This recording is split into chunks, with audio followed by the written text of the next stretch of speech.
So we're going to talk about why it's still tough to do DevSecOps in 2025. We all know we should do it. And what are we even doing? That's the even bigger question. So to go through that, we invited a few people. So I'm going to run totally off the order of the screen. So we have Mads working from Mjølner. Then we have Ophelia working for Danske Bank. And we have Jonathan from GitLab. And I work for Eficode, but you'll listen to these three people, not me. So that's the important bit. Kicking off a bit, we need to figure out what is DevSecOps for you. So if we start with you, Mads, what does it mean for you? Everything about AppSec all throughout the SDLC. And maybe even more important, like where do we draw the line between what we leave up to developers and what we leave up to like the platform team. And I think, the further I've worked in this field, the more I want to put on the platform team, especially in large organizations, because that tends to be the cheapest place to put it. Hoping you're not going to say, oh, the same as Mads. It's only good if you do. That means we have an agreement on it. So I would define DevSecOps as integration of security practices within the lifecycle of app development.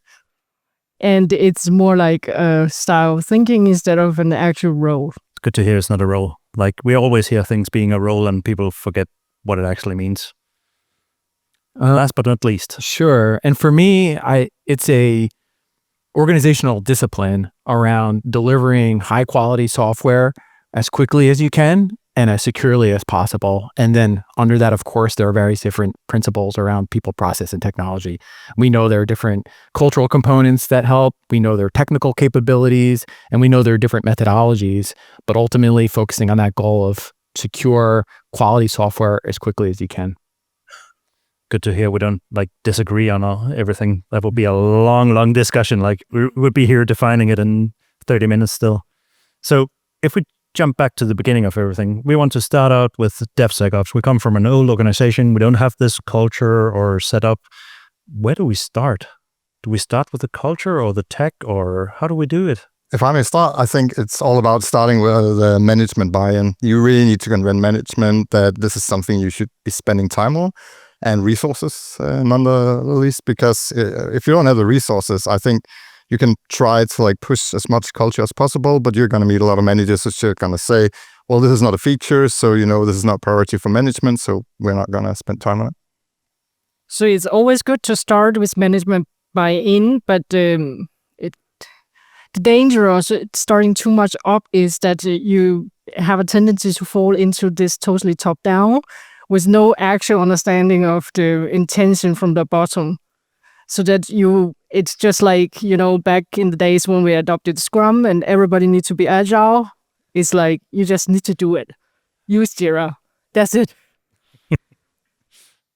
Yeah. And, I like to think that if you're going to be even considering DevSecOps, it's because you want to accomplish something. And that's the delivery of software to generate value. And I think every organization has many different value streams. So if you consider the software engineering or delivery a value stream, starting there and understanding how the business and how the teams both define that value so that you can come to that common ground. And ultimately, you're going to need to build software. I don't know any other way that you're going to want to do it by, except for having some DevSecOps practices in place. And knowing Ophelia and Mads, I know you've both, you are in highly regulated, and I know you've been in highly regulated. I guess registrations and legal stuff will also be a Kickstarter sometime, because you spend so much time on all of the legal stuff all of a sudden. I think so, but I think there's also again, a chance of falling into this trap of just pushing it out top down. And I think I totally agree. We should really watch out for too much top down. I think we really need to find a way to do some sort of developer involvement from as early on as possible, so we can kind of test whether or not the things that we think will actually work before we've pushed it to 100 dev teams and they're all saying, well, I don't know what's going on, so we're just gonna ignore it. Sounds a bit like the good old shift everything left and don't tell anything about it. Yeah. Isn't that what we get told all of the time? We need to shift everything left, and all of a sudden all of the developers have all of the issues and the rest is just leaning back and relaxing, having a beer. So in a sense, DevSecOps is going to save a lot of time for your developers, because as a part of a highly regulated company, you need to adhere to a lot of documentations, and you need to be on top of your security. So all of these things that you're already doing, maybe half manual, half automated, and half in 1,000 different ways, that's actually the opportunity where you can get it consistent. So you only do it one way, and you do it in much cheaper way than what you did before. Yeah. And I guess, as you mentioned in the beginning, like thinking it into a platform is a good thing. You might not even have a platform yet. You might have just, let's say, a build pipeline. Start pushing a few things into that would probably be a good start, I guess. If it's a shared build pipeline, if it's the ordinary, it can be really... Everybody builds their own. That's the perfect scenario. Everybody builds their own. Nobody knows what's going on. Auditors come around and we have a lot of issues all of a sudden. So you definitely need to think about what you want to do centrally and what will you want to give the autonomy to the teams. And for a security perspective, a lot of things are really generic. So it doesn't make sense to let everybody reinvent the wheels. Yeah, I mean, I think it always depends on the organization, how mature you are, where you are in your journey. But like, if you think about software delivery, that is a process that you can continuously improve upon. And so, like, I agree. Like, if you're in an established enterprise that has proven practices, maybe platform, then you can bring in a new team and you can get them started somewhere. But sometimes you're not there. And so I like the idea of, well, we need to deliver software and we've got these requirements. We need to put some things in place and then continuously improve not just the software you're building, but the process and the technology that you're using, the discipline. And when you start consolidating it into a platform, for example, I guess it's going to be easier to sort of pitch your platform to the different teams as well. Like if they're not using it, well, if you come here, let's show you all you get. Like you get vulnerability scanning, you get dependency scanning, all of these different technical things you might need to build on your own on the side. And I could imagine, I know you've been deep down into the security space. So I guess you want to know like the full picture of all of the vulnerabilities in the full organization. Yeah, I think so. But I think it's also, I think over time I've come to think that we really need to like try to move the, at least application security, more into the engineering side of things and away from security. So like you're the bridge between like the rest of the platform and security, whereas being placed in security, because then you wrote like the Department of No, right? You know, yep. You can quickly become associated with that. And I think, you know, I usually say that, you know, if one step forward, like if one success is one step forward, every failure we do is 5 steps back, because it takes time to regain like the trust of the developers if you are Department of No. It sounds like you've had a background in the military, because you always have like 1+ is good. But when you do something bad, you're stepping down 2 steps. So it's hard to catch up.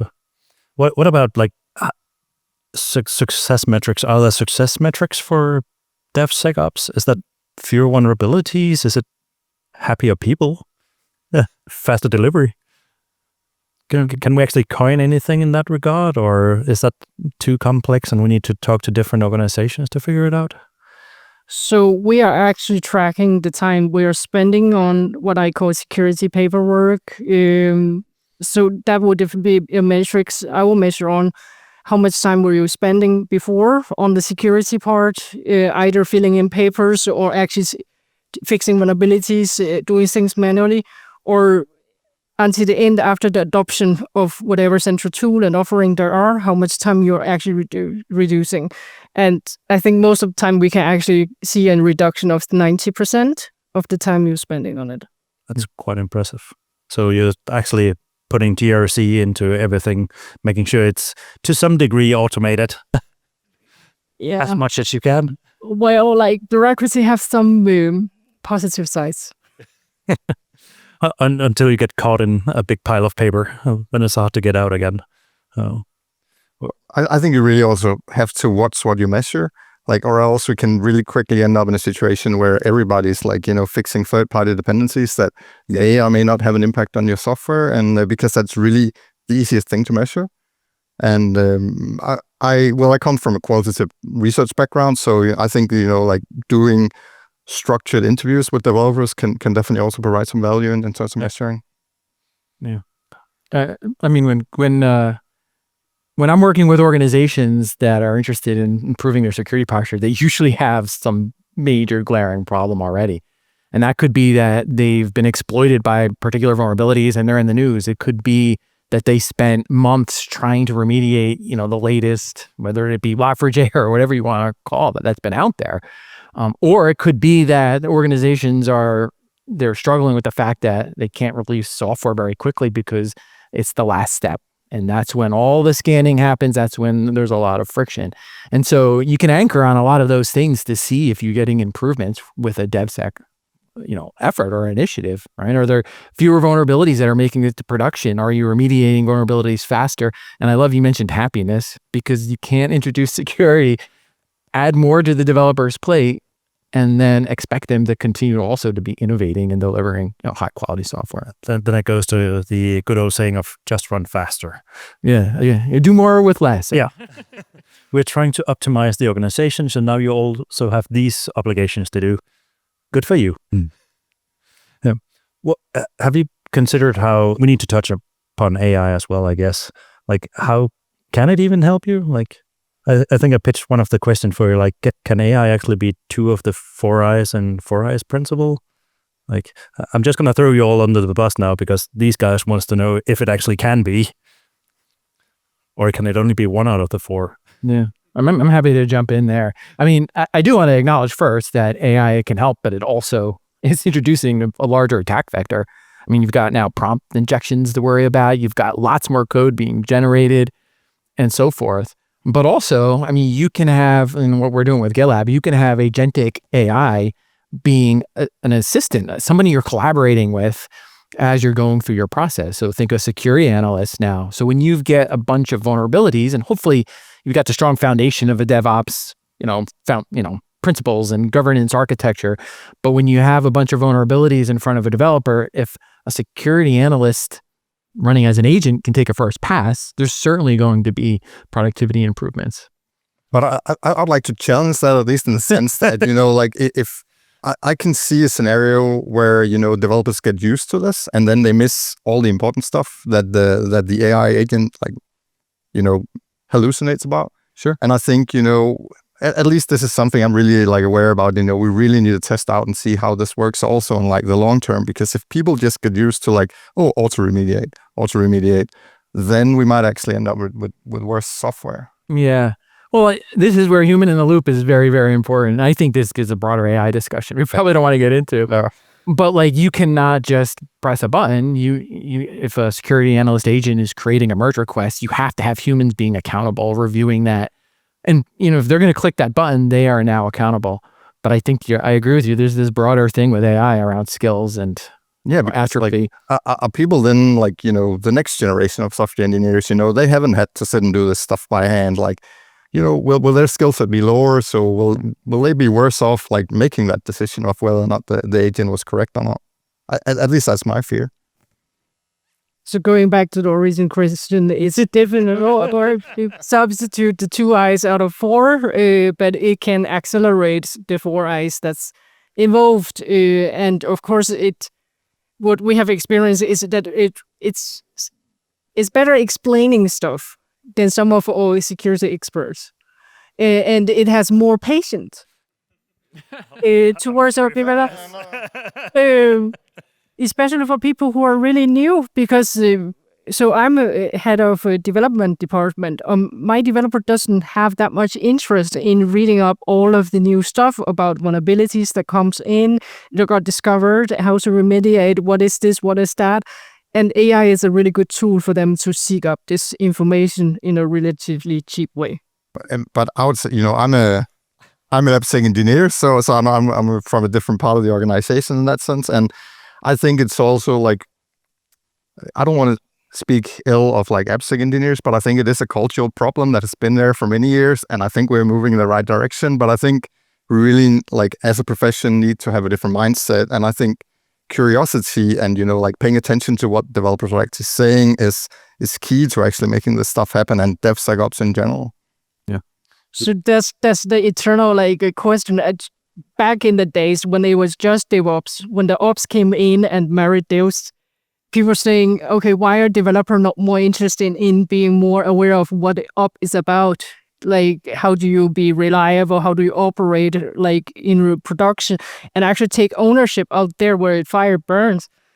But the thing is, that when you are focusing on one thing, you give it up on something else. You're choosing not to focus on something else. And in that case, developer, they need to be focusing on solving domain-based problems. And SecOps should be there to be the enabling factor of generating business value. And as I see it, you as a platform engineers, your purpose and mission is to narrow down the context window, I think that was the word was used, so that it makes it easier for people to make the proper choice regarding operations. And just the same for the security offerings, it should be the same. It should be very easy for our developer to actually do the right thing in security. But I really think that it's all about, culture and these like small communities you can create, at least within like big organizations. Like in my previous job, I ran a security champions program, and I think that's like a real like opportunity to engage with developers in a very like eye-to-eye level. So I really think it's about having these interdisciplinary like forums where you can discuss these things instead of just having these like shutters between different professions. So what happens if that security champion got run over by a bus? Well, the thing is that you have like many security champions. Yeah, but you usually only will have one security champion per team. So that team is not going to be secure while we find a new one. Or you have one per area. Yeah, well, I can talk a lot about that. I think that depends on how you organize yourself. You just need everybody to be a security champion. Or wait a minute, you need to have plenty, I guess. You need more than one, and spanning several teams. But do you need security champions? Is that a key to success, or can we do without them? Or does it really depend on like the maturity level? So I really agree culture is an important thing. Culture was also important thing when we adopted DevOps, because both sides need to link in. It's not just one side, forced marriage. Yeah. You need to be there, but it doesn't necessarily mean that I need to go to my husband's side and learn to write front-end code. Like it should be an understanding of appreciation of it is important. I want to understand your work. I'm curious to learn. But I don't have to be an expert. Yeah. I think Joel Spolsky, if anybody remembers him back from the Stack Overflow days, he said like you need to know like the level beyond on what you're a master of this, you need to know to some degree the level below it. Like I'll never become a security expert, but I know a few things and I know like how to tweak and twist things. So I'm aware of it, but I'm definitely not an expert, which makes me understand if I see a vulnerability score, I can actually sort of figure out, do I need to rush in and do something, or can I wait until later? I guess AI can assist, like you said, people joining the industry, like how critical is this? Well, this scale is actually 1 to 10 and you just got an 8, which means it's fairly critical. But I think to answer the question, I think it really depends on how you define security champions. I do think you need, especially in larger organizations, like to have some sort of like developer loop, like feedback loop. And I think security champions is a great way of doing that. But I really think this way of like giving feedback to the developers, but also receiving feedback. If we're rolling out a new feature, nobody knows how to use it. We need that information to flow in like a structured manner so we can catch this early on. Yeah. Well, this conversation around security champions, I don't think are there any organizations here that would trust just the developers to deliver secure code? So they're all specialists in security software. That's why. Oh, okay. So, I mean, like this concept of enabling teams, whether it's one person or a group of people, depending on your enterprise, but you do need that level of expertise from my perspective. But like, as a software engineer, I've always wanted to build high quality software. I've always wanted to be high performing. I mean, I look bad if it's not performing well. And at the same time, software engineers should care about delivering secure code. Like, I don't want to put something into production that ends up having a big, exploitation for my organization. So yeah, I think you do need the security expertise and you need that team, but developers do need to care about that. Yeah. So the developers need to be the owner of security for their own application. it should not be the security champion, because then that person will become the naysayers. I agree with that. Yeah, well, I see it more as like an advocate. This is somebody, they don't get the responsibility, but they get the responsibility to be the first, first line support for like the development teams, because or else our AppSec organization is going to be way too big. I think we need some like semi-experts, is what I would usually call them, so they know when to escalate to like the AppSec department. At least that would be my approach to it. But is it really realistic to find at least one security champion per? Because it requires very special kind of person, like coding, understand software, talk good to developer, also interested in security, want to work in the development team instead of working in security team. I guess it depends. I've actually met people in security that had a background as a commercial diver. That was his background for being in security, because he was so used to like running with schemes that were set in like, you need to check all of these valves and everything, and if something happened, stay calm, solve this. He had no idea about software before he joined the industry. So that was quite impressive to see such a career jump. So I guess you don't need to be a specialist in security or software to succeed with it. Who dares to say a manager can be a security champion? Again, I think it really depends on how you define it, because I think, to me, a security champion is a developer, or like at least a software architect that knows what's going on in the team and can understand the problems that the teams are facing in terms of interacting with what we as a platform engineering organization are building. Yeah, I think you said it, like it's the ambassador. It doesn't have to be a specific skill set, but it makes sense that it is a developer.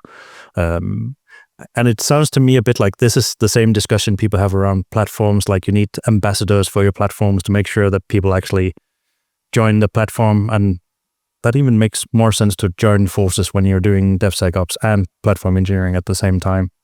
So I guess that's slowly moving things as well. What about the future, if we look ahead? Is there a bright future where everybody does DevSecOps, or is it just something on a hype curve somewhere that's going to die off and come back in a mid-level somewhere? I think we continue to evolve as a community and an industry. I think there's continuously advancements in terms of software delivery in general, as well as your capabilities from a platform perspective. So I don't like the idea that we're just stuck here or we're going to stop. And of course, I'll bring it back up, and I don't want to derail us, but like AI is this big elephant in the room. It is going to play a role for sure. So I think we're going to continue to see transformations, and I think we're going to see some of the same problems being amplified. Like, for example, you bring in AI and you have a low-performing team that's not producing secure code without AI, and you give them AI, then they're going to produce lots of more insecure code. If you have a team with strong foundations that, they're a high-performing software delivery organization and they're doing the right things, they have the right cultural components. You bring in AI, it's going to amplify their success. It's going to make them better. So security has never been as relevant as it is right now, given the political situation, and also how far we are. There were back in the days, like maybe 10, 20 years ago, people were not even encrypting things. That sounds like my first job. Like, so who cares about encryption and security? So it's definitely here to stay, just like ops came in to the Dev side because we started to scale because of the globalization and how much we start using IT and digitalization to solve our problems. Security is really more and more relevant, but I still believe it's a philosophy of work instead of something specific. Like back in DevOps days, we were also just trying to find the unicorns who knows both Dev and Ops can stand there and be there in every team. We have failed to find these people and to be able to scale. That's just my opinion. I think it's the same why we're thing. building platforms now. Yeah, right now it's like DevSecOps. You need to have 3 legs in all the team and still be there and there for every team. We cannot scale in that way if we only depend on these unicorns.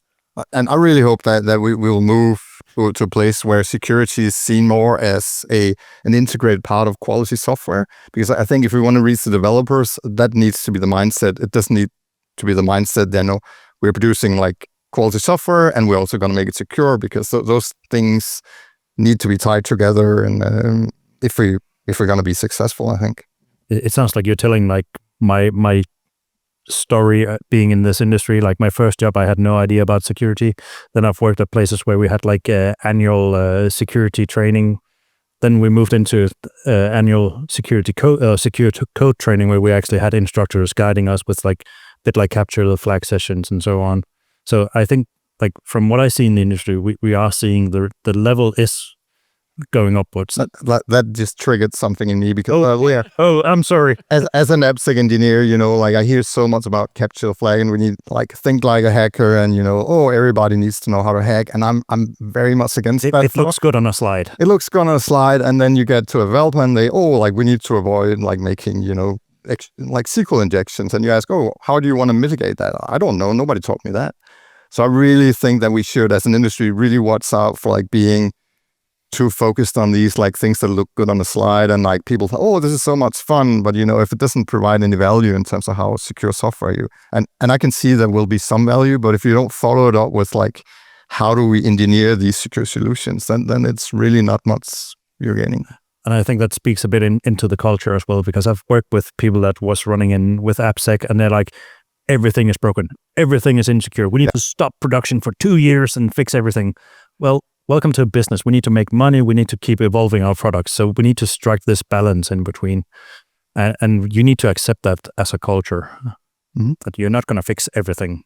But that's also why a security strategy is quite important. What do you assist as unacceptable, and what is it tolerable, and what can you wait? And the funny thing is, it's never been easier to do security than today. There are so many new tools that's offshore you can adapt, and so maybe sometimes when you let the problem wait a little bit, it will be easier to fix it in the future. Just need to make sure you're in this like gray mass where you're not the top one that people are going to hack in the time. But that's what I'm saying. Like sometimes the strategy is important. So what is it you need to prioritize right now, and what is it you can wait? And waiting does sometimes have some benefit, because the tools and the environment will evolve. Just like the CVEs, there will come a fix, there will be a patch. Don't stress right now. Yeah, I think you need a product mindset also from like an AppSec point of view, because you need to like all of the time look at how can we provide the most value right now with the tools that we have. Like, do we need new tools, or we're okay at the moment? Oh God. Do we want to jump down that hole? But this is just like the DevOps talk. Like in the beginning, there was 3, 4, or 5, and now it's hundreds on the landscape. So from a developer perspective, we really just want a fewer tool, but things that works and things that covers us. Yeah. And I guess we need to have other people than procurement taking care of the tools, because sometimes we see organizations, they buy a tool, they install it, they run it, and they don't look at it. So it's like, great, you increased security, or did you? Like, I've definitely seen that in the industry over the last 10 to 15 years. Well, it's not tools that help a team produce secure software. We know that, right? Yeah. If only it did. AI can do that. Yeah. So what do we want to give people today? Like, what should everybody think of in regards to the future? If they're beginning DevSecOps programs, mid, long term, what is your hopes and dreams people should go home and look at after this? If anybody dares saying anything, you're gonna bring them the silver bullet here. Okay. We're gonna have 3 silver bullets after leaving this session. Listen to your developers, involve your developers whenever you're trying to do new initiatives, and do it in a structured manner, so you make sure that you actually capture the information you want to. But they're so noisy. Yeah. All right. Okay, here, I guess it's a silver bullet, but I think moving away from having security be a gate or a checkbox, like we went through this, and having it be more an attribute or a quality of what is being produced, and ultimately for the realization of some sort of value. I think that it's stuck in between now. Yeah, so if you really want to be successful with the adoption, not just checking a check mark, then you should look at the whole picture, look at all the people who are involved, look at the process and the tool you need, and what is your actual requirement. I think one of the takeaway I had, I don't remember who said that, like start looking at whatever people are already doing. Because these will be your low-hanging fruit to actually get into the DevSecOps practice. I'm actually quite happy none of you said like we need to do like a full risk map and we need to do like threat modeling. And do people even do threat modeling these days? They should. But that's a good answer. Yeah. And it's been the same answer for the last 20 years. I still recall when I was in school, like, yeah, you do threat modeling, everything will be good. You know all of your risks and everything. Like, but software is complex. But I like, just to touch on that, I do think that threat modeling is one of the places where we can really make teams take ownership of their architecture and you know, like their decisions. You know, they have impacts, and you know, have you actually considered what the impact of like adding this connector to this new service is? Like I've been in the SRE space. I would love people doing threat modeling so everything just doesn't crash and burn all of the time. Anything else you guys want to add? You want to revolutionize the whole business and create new products or slap some AI on it? No, I do think AI is really, really important. So I don't think anybody is denying that that's going to play a role. But you know, when it comes to tools, it's always people, process, and technology, right? And so if you can have the best tool in the world, but if you're not operationalizing that, it's not easy for people to use and make sense of. I'm trying to like oversimplify this big problem, but yeah. It's so hard to give like a specific response to everything. But I do think, you know, like what I hear people say, and you know, my experience in industry, you know, people do tend to focus a little bit more too much like towards the tools. Oh, we need this tool, we need a SaaS tool, we need like a DAS tool. But when you go down and you look at their processes, they're not always in place. So I think really like taking that one step back is useful for many organizations. Yeah. But I guess some people are looking at the tools because, well, you're going to be hit by a legislation that says you need to have SAST and DAST and like which tool to get, which magical box can solve this for us. And then you talk to some people like, well, DAST is a bit too complex. We don't really want to go that way. It's just easy to buy a tool, do SAST, and everybody's happy. Then I guess you can save some time to do the real stuff like changing the culture, getting people up to speed. And I guess developers still need to know a certain degree about security to write secure code in the end. So the CTF is not necessarily bad, but it's not the solution to everything. It's awareness in my, you know. But like you can hear back to this like a secure developer need to know something about security, of course. Otherwise, when you come with a new tool from the ops or platform department, people are like, why the fuck should I adopt it? But of course, they need to have this awareness of it is important and why it's important for their ownership. And why should they care? That loops back to the Department of No, like, well, because security says so. Yeah, or because we need to check this check mark on the Excel sheet. Exactly right. And then we get back to the good old checkbox security. Yep. Everybody loves that. Yeah. Right until you have an incident. And then everything crashes and burns. No matter who you are. Any last words you like buy stuff, change your whole industry, or anything you want to give a shout out to at the end here? Threat modeling. All right. So on that note, we're going to leave. Everybody's going to leave the room and go out and do threat modeling now. Are you going to be running a session in the hallway on it? Or not really? Well, like write me on LinkedIn, you know, like all right, consultant. Oh, that's we can figure that out. It's always like that, like, oh, and please come to me afterwards. I'll happily do work for you. All right. On that note, thank you to all three of you, and they will be around if you have further questions.